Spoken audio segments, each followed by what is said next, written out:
Hello mes fleurs et bienvenue sur Effleure tes idées, le podcast des femmes entrepreneurs et des créatives. Et cette semaine, je suis ravie de vous partager ma discussion avec moi-même. Je suis Siby Kanté, la fondatrice de SBK Web Marketing, une structure de formation et d'accompagnement éligible au CPF. J'aide les femmes et les mamans qui veulent devenir entrepreneurs, qui veulent se donner une chance de se révéler, qui veulent s'exprimer à travers l'entrepreneuriat, à quitter leur job grâce à l'accompagnement intensif.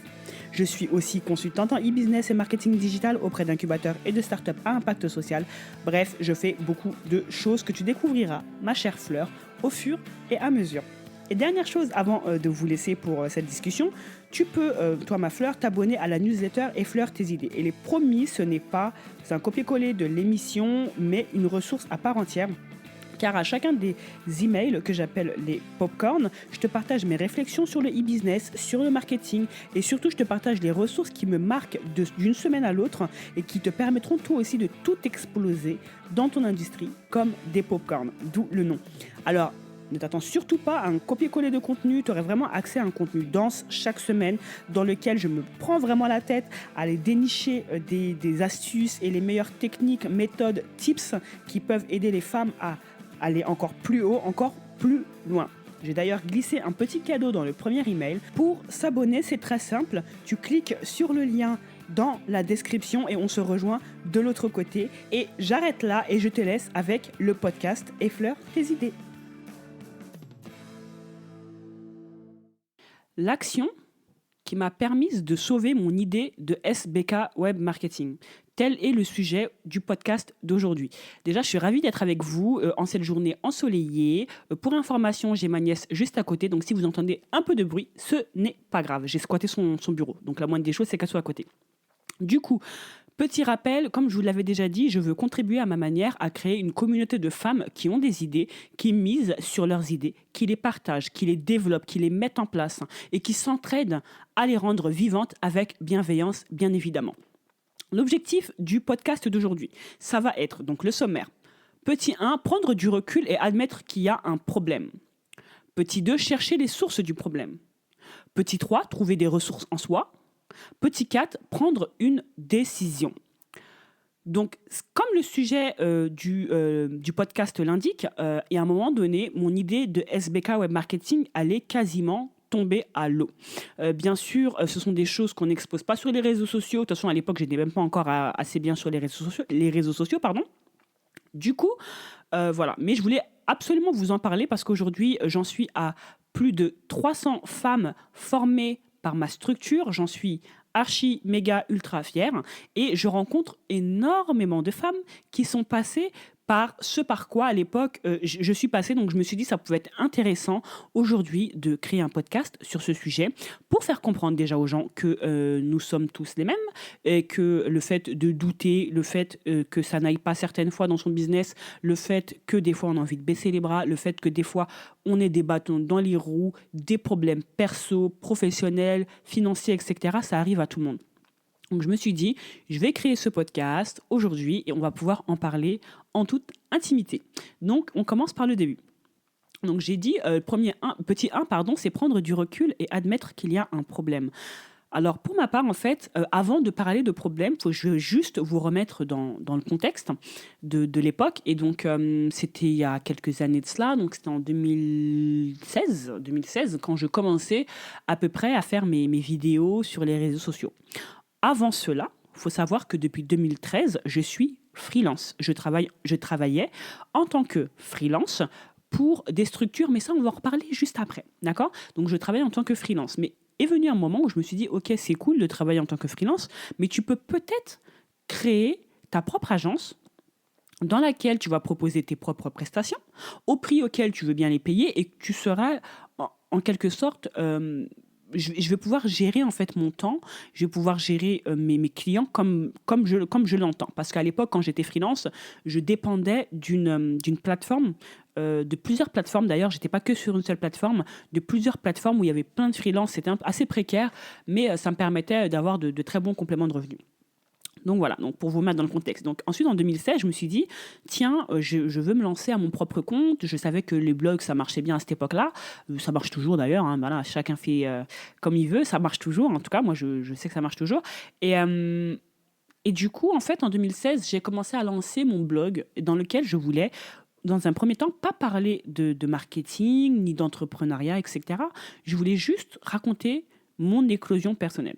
Pourquoi mon éclosion personnelle? Parce que, comme vous le savez ou pas, je ne sais pas si c'est la première fois que tu m'écoutes, j'étais femme de ménage, j'ai arrêté l'école en première, donc à 17 ans, j'étais plus au lycée, j'ai commencé à bosser à mes 18 ans en tant que faisant fonction aide-soignante, puis en tant que femme de ménage, je trouvais ça plus cool, ça me laissait plus de temps. Et je préférais la relation du coup que j'avais avec les patients dans les structures hospitalières. Et donc en 2016, j'en étais à créer une entreprise. Donc je me suis dit, ça pouvait être sympa d'expliquer aux gens le cheminement par lequel j'ai été passée, le parcours par lequel j'étais passée, qu'ils comprennent que bah, si j'ai pu le faire, ils peuvent le faire aussi. Et tout simplement, à la base, c'était vraiment quelque chose d'assez égoïste. Hein. C'est vraiment assez égoïste. C'était juste pour moi, juste pour écrire. Voilà, c'était un peu un moyen pour moi de me décharger, un moyen pour moi de prendre du recul et un moyen pour moi aussi de faire mes premiers pas dans le blogging sans qu'il y ait d'enjeux financiers. C'était vraiment un petit side project, sans qu'il y ait vraiment d'enjeux financiers, sans que j'ai de produits à vendre ou quoi que ce soit. Bien évidemment, j'ai fini par vendre des produits, mais ça vous allez comprendre après. Et donc, j'ai commencé comme ça. J'ai aussi créé ma petite chaîne YouTube qui n'a jamais vraiment décollé, hein, même aujourd'hui. Hein, hashtag chaîne YouTube n'a toujours pas décollé. Je crois que j'ai 100 abonnés dessus, mais en même temps, je ne suis pas du tout régulière. Euh, mais mes vidéos, surtout sur Facebook, elles commençaient à être vues de plus en plus. Je commençais à atteindre de plus en plus de monde. J'avais écrit plus d'une soixantaine d'articles, 63 articles sur mon blog qui traitaient de beaucoup, beaucoup de sujets, passant par le développement personnel, la psychologie, la maternité, comment gérer son enfant et son entreprise quand on est maman solo, comment est-ce que j'ai géré mes pensées, mes croyances limitantes, etc., etc. Vraiment, je racontais vraiment comment moi-même je faisais pour, entre guillemets, éclore comme j'avais envie de le faire.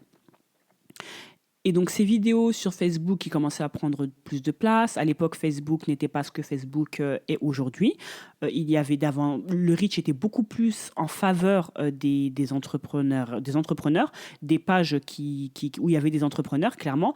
Quand je faisais une vidéo, j'avais quasiment 80% de mon audience qui pouvait voir cette vidéo-là. Donc, naturellement, quand j'avais des liens qui redirigeaient vers mon blog, tous les jours, j'avais des inscrits à ma newsletter. Tous les jours de manière organique, juste en faisant une vidéo et en la postant sur Facebook et en ayant des liens qui redirigent vers mon blog et derrière sur le blog, bien évidemment, tout un système qui permet de récolter les emails, etc. etc. Seul hic, ces vidéos que je faisais qui parlaient de dev perso, mais c'était plus pour moi en fait. Parce que moi, j'ai jamais été coach et je n'ai pas envie d'être coach. Bien que je me forme à la psycho parce que je travaille avec des êtres humains et tout, mais je ne suis pas coach. Coach de vie. Et du coup, en fait, à un moment donné, je me suis dit, OK, il y a quelque chose qui commençait à clocher en fait.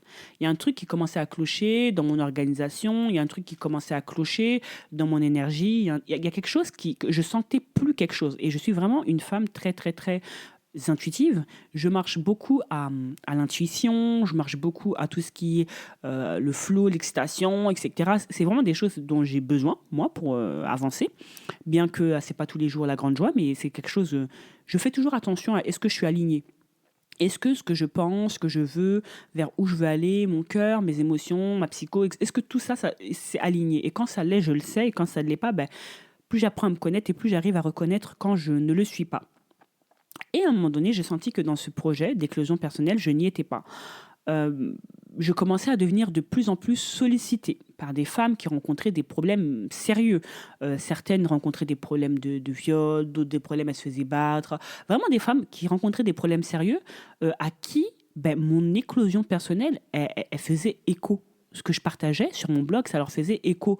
Donc ça leur faisait écho, ça faisait écho à ce qu'elles vivaient et elles revenaient vers moi et elles me demandaient des conseils. Bien évidemment, je n'étais pas et je ne suis pas habilitée à accompagner les femmes qui rencontrent de tels problèmes. Il y a des professionnels qui le font très bien et ce n'était pas mon cas.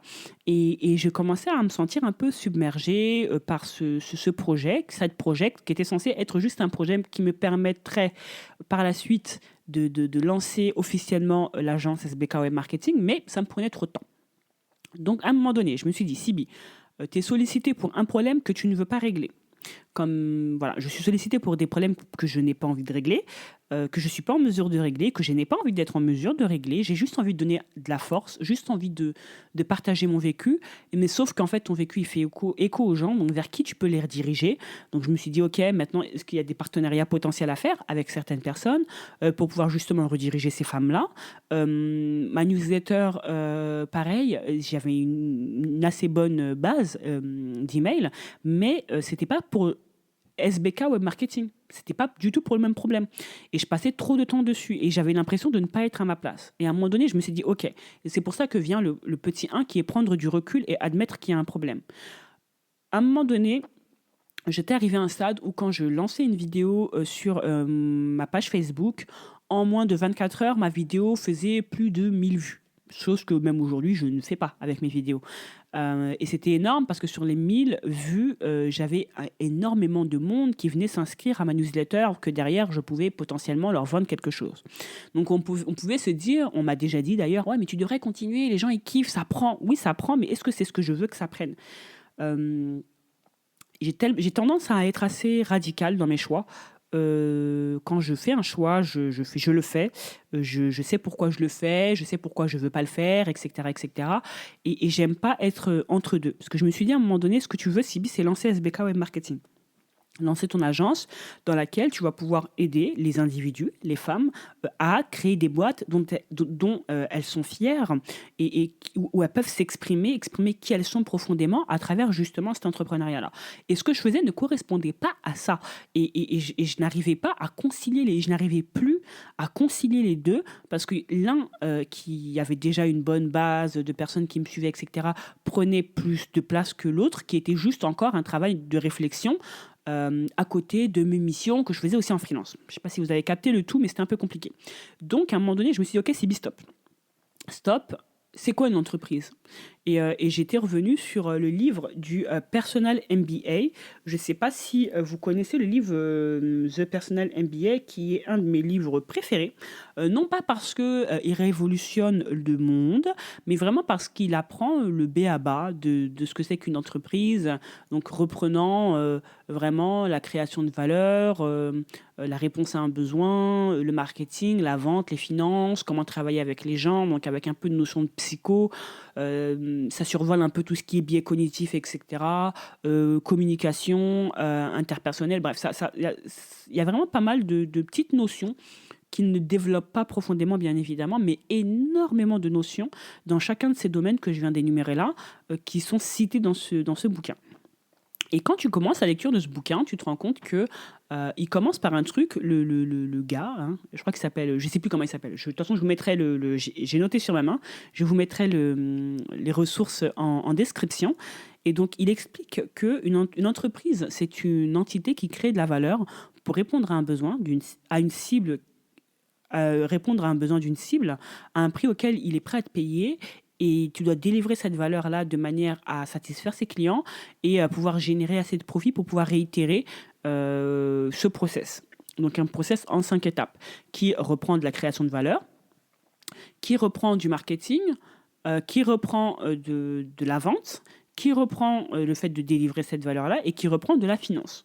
Et je me suis dit, OK, donc là, ton entreprise SBK Web Marketing, donc la valeur que tu veux créer dedans, c'est de la prestation de service, hein, c'est tes connaissances et tes compétences que tu vas mettre au service d'entrepreneurs ou de personnes désirant entreprendre, parce que j'avais deux cibles différentes. Le besoin qu'ils ont, donc le besoin B2B auprès des entreprises, c'était plus un besoin de tout ce qui est, comment dirais-je, tout ce qui est stratégie digitale, tout ce qui est création de systèmes automatisés pour segmenter, que ce soit bref, il y a vraiment énormément de logiciels qui existent pour segmenter les clients, pour créer des systèmes automatisés en fonction du comportement, blablabla, blablabla, je ne rentre pas là-dedans. Et donc la partie B2C, c'était donc du coup comme ce que je fais aujourd'hui, donc plus former les personnes qui veulent devenir entrepreneurs. Et j'étais loin de là. J'étais à fond sur l'éclosion personnelle, donc ça a commencé à prendre et j'arrivais pas à faire ce pourquoi je voulais lancer cette entreprise-là. Donc à un moment donné, j'ai pris du recul. Je me suis dit, OK, Sibyl, ce que tu fais, est-ce que ça te parle? Est-ce que ce que tu fais, ça t'inspire? Est-ce que le parcours que tu es en train de mener, il te passionne? Et comment tu te sens en fait en face de ça?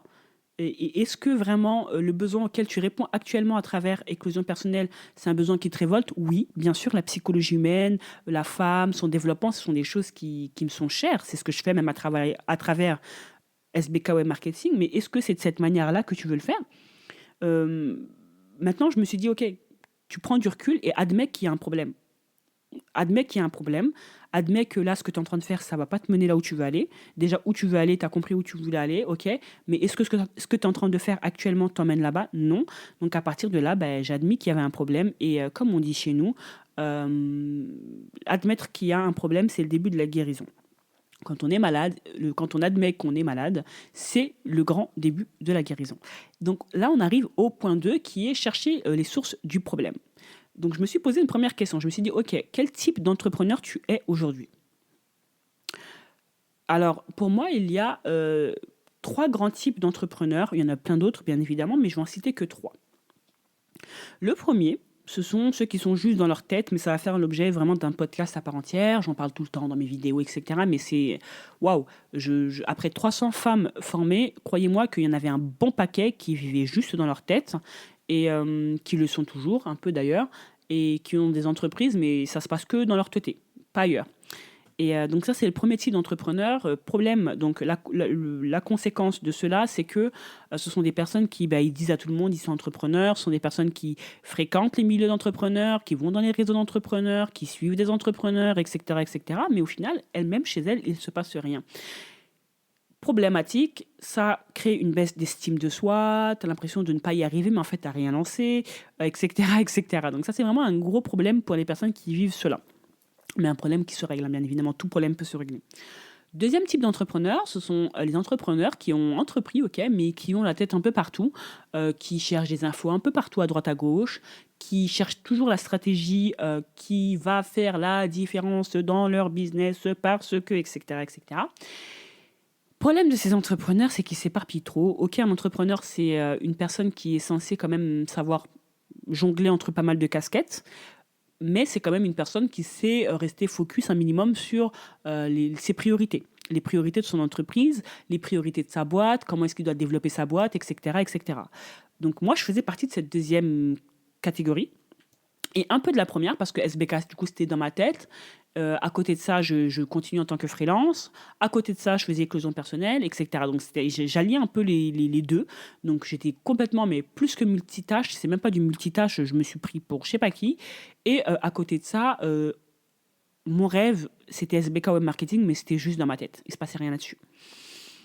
Troisième type d'entrepreneur, donc ce sont ceux qui ont compris qu'une entreprise, c'est une entité qui crée de la valeur pour répondre à un besoin, une cible, un prix auquel il est prêt à te payer, donc leur faire cette transaction, délivrer cette valeur-là et satisfaire ses clients et réitérer grâce aux gains financiers qu'on peut en tirer. Et c'est des gens qui se concentrent uniquement sur ces 5 points et qui arrivent justement. Et on a l'impression des fois qu'ils en font moins que les autres, mais ils en font pas moins, ils font mieux. Comme on dit, less is more. C'est une citation que j'ai lue quelque part. Less is more, moins, des fois, c'est mieux que courir après plusieurs lèvres à la fois. Maintenant que j'ai compris la source du problème, que je faisais partie du groupe numéro 1-2 des entrepreneurs, la question c'est, OK, maintenant, en faisant partie de ces deux groupes-là d'entrepreneurs, comment est-ce que je peux m'en sortir? Donc si je suis que dans ma tête, OK, la seule question que je me suis posée, les filles, c'est quoi la next step?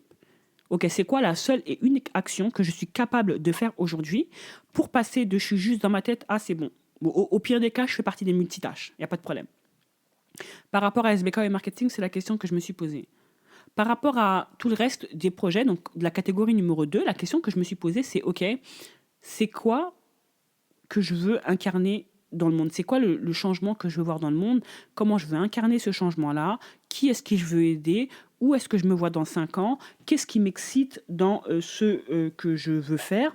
Et pourquoi est-ce que dans 5 ans, je veux toujours faire partie de ce milieu-là ou dans 10 ans? Qu'est-ce qui me fait vibrer? Qu'est-ce que je peux apprendre tous les jours? Et en fait, vraiment, de me recentrer sur l'essence même de pourquoi est-ce que je fais ce travail-là, où je me suis lancée dans ce travail-là. Et à partir de là, la question c'était, OK, si je pars de mes connaissances, de mes compétences, du besoin du marché et de ce pourquoi je peux être payé aujourd'hui, si je prends juste 4 points, donc passion c'est quoi? Ma passion c'était clairement l'être humain. la psychologie humaine, l'évolution de l'être humain, qu'un être humain il peut passer vraiment d'un point A à un point B.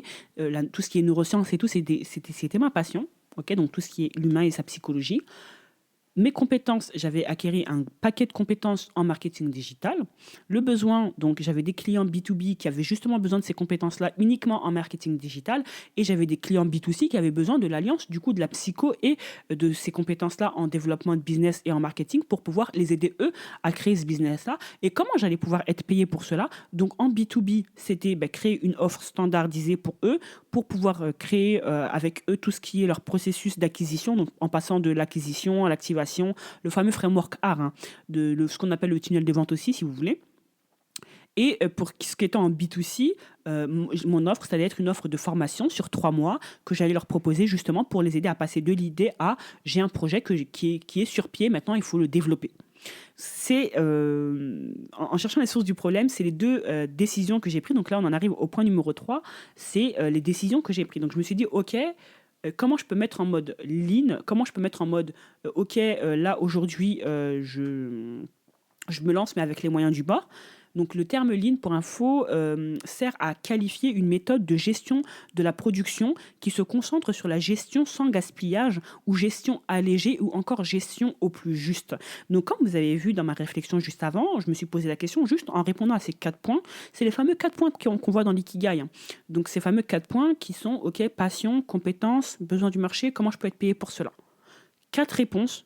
Et comme ça, avec ces 4 réponses-là, j'ai créé du coup mon offre B2C et mon offre B2B par rapport à SBK Web Marketing. Mais du coup, comme on dit, choisir parfois, c'est aussi renoncer. En choisissant cela, il fallait que je renonce à autre chose parce que je n'ai que 24 heures et que je faisais tout toute seule. Il y avait juste quelques tâches que je déléguais à des personnes sur Fiverr ou sur 5euros.com, mais je faisais quasiment la totalité de tout parce que c'était au début et je voulais vraiment. L'objectif d'éclosion personnelle, c'était aussi de m'essayer à tout ce qui est blogging, etc., référencement naturel et tout ça. Je le faisais déjà pour d'autres personnes, mais je voulais le faire pour moi et ça fonctionnait. Et donc, au bout d'un moment, je me suis dit, OK, choisir, c'est renoncer. Tu veux faire ça, parce que SBK Marketing, c'est ça qui t'anime, parce que du coup, tu allies les deux. Tu allies le business et la psycho, et tu allies aussi le B2B et le B2C, parce que je kiffe le côté B2B, parce que c'est un peu plus complexe, les enjeux sont différents, les budgets sont beaucoup plus conséquents, donc il y a plus de champs, de liberté et aussi d'expression. Donc, c'est ce que j'aime, parce que je travaille aussi avec des gens qui me laissent aussi libre cours à ma créativité, parce que je suis une femme créative, qui laisse libre cours à tout ce qui est ma créativité et comment je peux mettre cette créativité-là au service de leur entreprise. Et le côté B2C, c'est aussi comment est-ce que mes compétences que j'ai pu acquérir en termes de psycho, en termes de communication interpersonnelle, etc., je peux mettre aussi à profit de ces gens-là. Et donc, à partir de là, je me suis dit, simple comme bonjour, Sibi, tu as besoin de quoi? Toujours la même chose, une connexion Internet, un PC qui marche, et donc c'est là que je suis partie m'acheter mon Mac, un PC qui marche bien, et aussi, il faut que tu arrêtes de publier une vidéo par jour sur éclosion personnelle, il faut que tu arrêtes d'écrire, j'écrivais 4 articles par semaine, je ne sais pas si vous vous rendez compte, d'au moins 1500 à 2000 mots, donc je passais mon temps à écrire, c'était trop bien cette période-là, j'avoue, parce que l'écriture aussi fait partie de mes passions, mais je me suis dit, choisir c'est renoncer, tu vas écrire, mais pour SBK.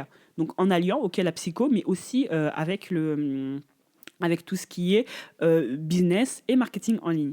Voilà les décisions que j'ai prises. Donc maintenant, à votre tour, comment est-ce que vous pouvez vous dire, ok, aujourd'hui, je prends du recul, ok, je fais step back, je fais un pas en arrière, et je me regarde de loin, et je me pose la question, qu'est-ce que je fais? Est-ce que ce que je fais, ça m'inspire? Est-ce que ça m'anime? Est-ce que ça m'excite? Qu'est-ce qui me plaît dans mon travail? Est-ce que ça m'exciterait dans 4-5 ans? Est-ce que la manière dont je le fais, ça me plaît? S'il y a un problème, testez le problème et écrivez le problème noir sur blanc. Deuxième point, tu cherches les sources du problème. Parce qu'en fait, le problème, en fait, ce n'est qu'une conséquence, ce n'est qu'un symptôme, j'ai envie de dire. Il y a une cause à ça, et souvent la cause, c'est aussi la peur de se lancer.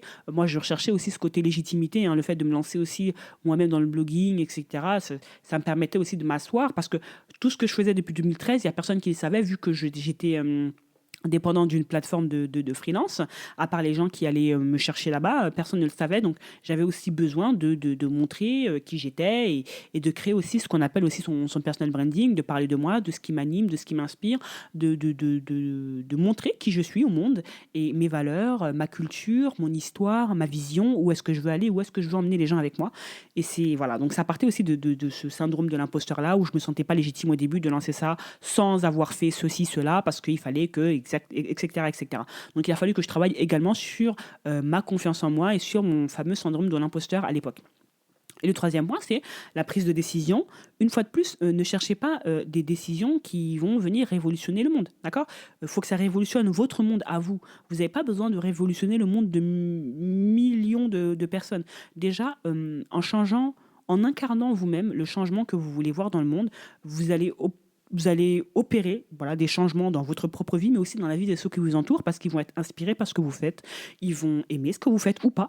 Vous allez pouvoir être qui vous êtes, tout simplement. Et c'est pour ça que je dis que j'aide les femmes à exprimer qui elles sont à travers l'entrepreneuriat, parce que je crois vraiment profondément que chaque personne a en elle une graine, une capacité, quelque chose qu'elle peut laisser éclore, d'où le nom Effleure tes idées.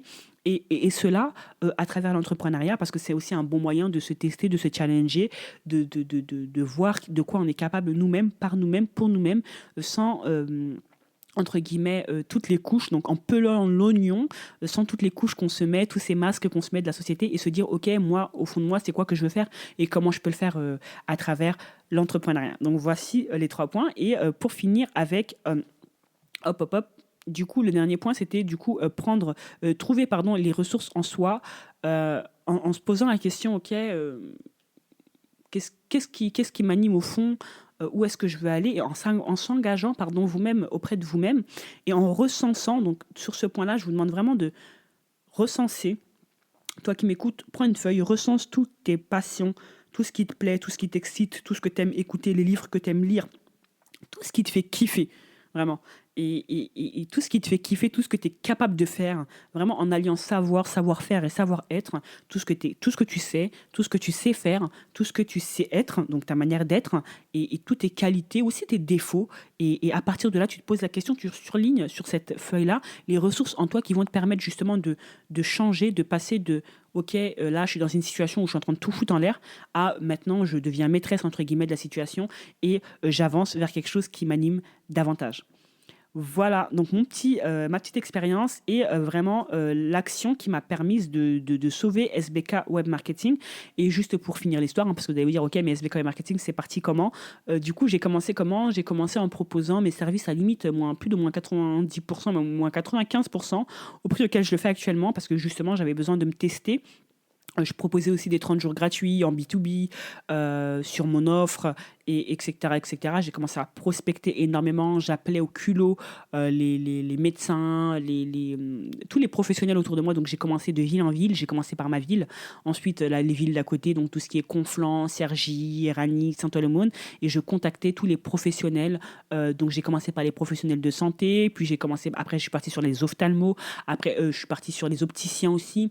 Je suis partie sur les agences immobilières pour vraiment les aider à gérer leurs réseaux sociaux et leur processus d'acquisition en ligne. Et comme ça, petit à petit, au début, j'avais pas de track record, j'avais personne, il y a personne qui me connaissait, à part mes clients sur la plateforme que j'utilisais de freelance. Mais petit à petit, j'ai quand même pu, donc en proposant du 30 jours gratuit, les gens ils se disent, ok, c'est quand même, elle a l'air de savoir de quoi elle parle. Je leur apportais de la valeur derrière, et je leur faisais une audit de leur entreprise, etc., de leur stratégie digitale, bien évidemment, et je leur apportais une solution avec mon petit PowerPoint. J'étais trop mignonne.